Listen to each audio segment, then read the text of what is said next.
Ысык көл облустук милициясы эс алуу жайларынын биринде көлгө саркынды суу куюлуп жатат деген маалымат боюнча териштирүү иштерин башташты. Маалыматка караганда, териштирүүнүн жүрүшүндө бул окуя Ысык көл районунун Кара Ой айылында жайгашкан Акун эс алуу жайында орун алганы аныкталды. Эс алуу жайынын администрациясы берген көргөзмөсүндө алардын аймагында эс алуучулар үчүн аквапарк орун алганын билдирген.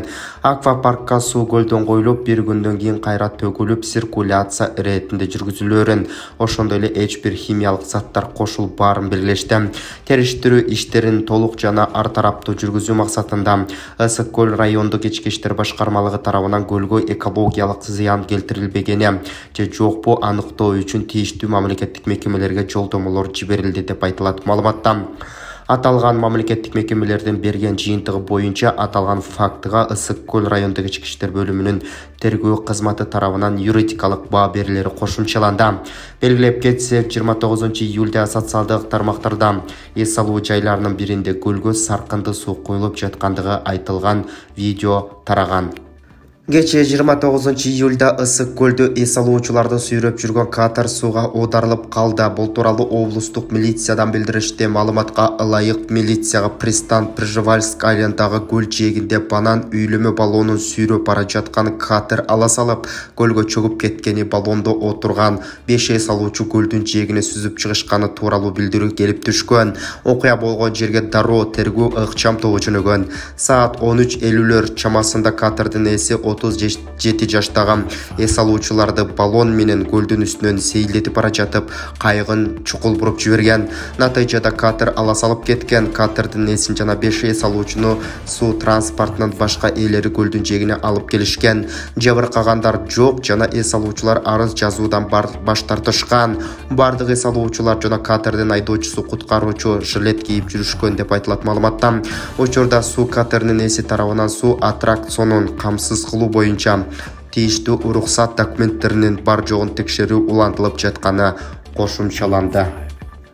Бүгүн 30-июлда Орусиянын Владивосток шаарында күрөш боюнча подобный лигасы турнири өтүүдө. Турнирдеги негизги беттештердин биринде кыргыз балбаны Айсулу Тыныбекова орусиялык Алина Касабиева менен кезгелип 6-4 эсебинде жеңилип калды. Балбандар буга чейин Будапештте өткөн рейтингдик мелдеште кезгелишкен. Анда Айсулу Тыныбекова ата-андашынын далысын жерге басып, таза жеңиш менен утуп чыккан. Алина Касабиева 22 жашта, ал жаштар арасындагы Европа жана дүйнө чемпиондугун жеңип алган. Ошондой эле подобный лигасынын 4-чү жолку жеңүүчүсү аталды.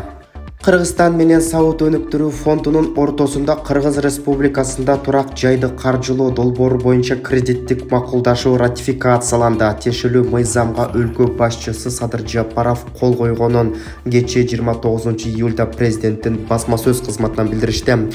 Кредиттик макулдашууда Менин үйүм 2021-2026 турак жай программасынын катышуучулары болуп саналган. Кыргызстандын жарандарына турак жай куруу үчүн $100 миллион өлчөмүндөгү финансылык каражаттарды тартуу каралган. Сауд өнүктүрүү фондунун каражаты Финансы министрлигине которулмакчы. Ишти экономика жана коммерция министрлиги аткарат. Ал эми мамлекеттик ипотекалык компания ачык акционердик коому, мындан ары МИИК ачык акционердик коому долбоорду ишке ашыруучу агенттик катары болмокчу. Кыргызстан менен Сауд өнүктүрүү фондунун ортосунда Кыргыз Республикасында турак жайды каржылоо долбоору боюнча кредиттик макулдашуу ратификацияланды. Тиешелүү мыйзамга өлкө башчысы Садыр Жапаров кол койгонун кечээ 29-июлда президенттин басма сөз кызматынан билдиришти. Кредиттик макулдашууда Менин үйүм 2021-2026 турак жай программасынын катышуучулары болуп саналган. Кыргызстандын жарандарына турак жай куруу үчүн $100 миллион өлчөмүндөгү финансылык каражаттарды тартуу каралган. Сауд өнүктүрүү фондунун каражаты Финансы министрлигине которулмакчы. Ишти экономика жана коммерция министрлиги аткарат. Ал эми мамлекеттик ипотекалык компания ачык акционердик коому, мындан ары МИИК ачык акционердик коому долбоорду ишке ашыруучу агенттик катары болмокчу. Бүгін 30 июльға қарата шетелдік валюталардың курсы менен таныштырабыз. Бишкектегі коммерциялық банктарда доллар, рубль жана евроның курсы төмөндөгүдөй болууда. 1 доллар 87 сом 40 тыйындан сатып алынса, 88 сомго чейин сатылууда.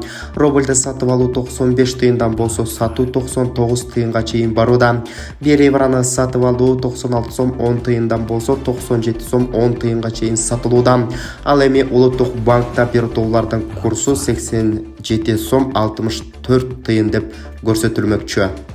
Эми аба ырайы тууралуу маалыматтар менен таныштырабыз. Эртең 31 июльда түнкүсүн Ош облусунун толуу райондорунда өткөн өтөт. Калган аймактарда жаан-чачын күтүлбөйт. Бул тууралуу Кыргыз гидрометтин маалыматында айтылат. Ага ылайык күндүз ысык көл, Нарын облустарынын көпчүлүк аймактарында, Талас облусунун айрым жерлеринде, Чүй, Ош, Жалал-Абад, Баткен облустарынын толуу райондорунда өткөн өтөт.